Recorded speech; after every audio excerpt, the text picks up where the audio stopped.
ഇത് ഞാൻ കണ്ണൂരിൽ നിന്ന് കൊച്ചിയിലേക്ക് എൻ്റെ ഹോസ്റ്റലിൽ പോകുന്നതാണ്. അപ്പോൾ പെട്ടെന്ന് എൻ്റെ മനസ്സിലൊരു കാര്യം ഓർമ്മ വന്നു. ഞാൻ പണ്ട് നീറ്റ് കോച്ചിങ്ങിന് പോയിട്ടുണ്ട്. നീറ്റ് കോച്ചിങ്ങിന് പോയ സമയത്ത് എനിക്ക് അവിടെ ഒരു ഫ്രണ്ട് ഉണ്ടായിരുന്നു. അപ്പോൾ എൻ്റെ ഫ്രണ്ട് ഭയങ്കര എക്സ്ട്രോവേർട്ടാണ്. ആളെല്ലാവരോടും സംസാരിക്കും. എൻ്റെ വീട്ടുകാരൊക്കെ ആയിട്ട് ഭയങ്കര കമ്പനിയാണ്, ഭയങ്കര സ്മാർട്ടാണ്, അങ്ങനെ ഒരാളാണ് കേട്ടോ. ഞാനാണെങ്കിൽ നേരെ ഓപ്പോസിറ്റ്. ഞാൻ ഇൻട്രോവേർട്ടാണ്.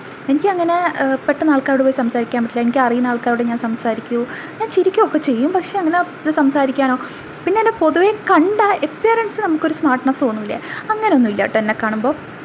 അങ്ങനെയായിരുന്നു. എന്നിട്ടങ്ങനെ നമ്മൾ പതിയെ നീറ്റ് കോച്ചിങ് തുടങ്ങുന്നതിനേക്കാളും മുന്നേ നമ്മൾ കമ്പനിയായിട്ട് അഡ്മിഷൻ എടുക്കാൻ പോയ സമയത്ത് നമ്മൾ കമ്പനിയായി. അങ്ങനെ നമ്മൾ കോച്ചിങ് തുടങ്ങി.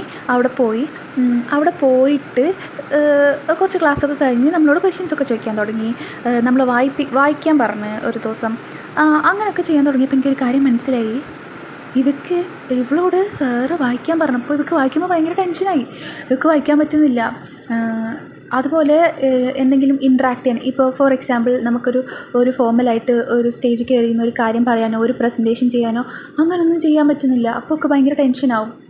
ഞാനാണെങ്കിൽ എനിക്ക് ചെറുപ്പം മുതലേ ഈ പ്രസംഗിക്കുക, അല്ലെങ്കിൽ പ്രസൻറ്റേഷൻസ് ചെയ്യുക, ഇൻ്റർവ്യൂ കൈൻഡ് ഓഫ് കാര്യങ്ങൾ, അങ്ങനെ ഫോർമലായിട്ടുള്ള കാര്യങ്ങളൊക്കെ ചെയ്യാൻ എനിക്ക് ഭയങ്കര ഇഷ്ടമാണ്. ഞാൻ അത്യാവശ്യം നന്നായിട്ട് ചെയ്യും. അപ്പോൾ ഞാൻ ചിന്തിക്കുക, അതെന്താ അങ്ങനെ? പക്ഷേ കാഷ്വലായിട്ടുള്ള സംസാരത്തിനും ആൾക്കാരോട് ഇൻട്രാക്ട് ചെയ്യാനൊക്കെ അവളാണ് കൂടുതൽ നല്ലത്. അതെനിക്ക് പറ്റില്ല. അപ്പോൾ അതെങ്ങനെ ശരിയാവും? അതെന്താ അങ്ങനെയെന്ന് എനിക്ക് എത്ര ആലോചിച്ചിട്ട് മനസ്സിലായിട്ടില്ല.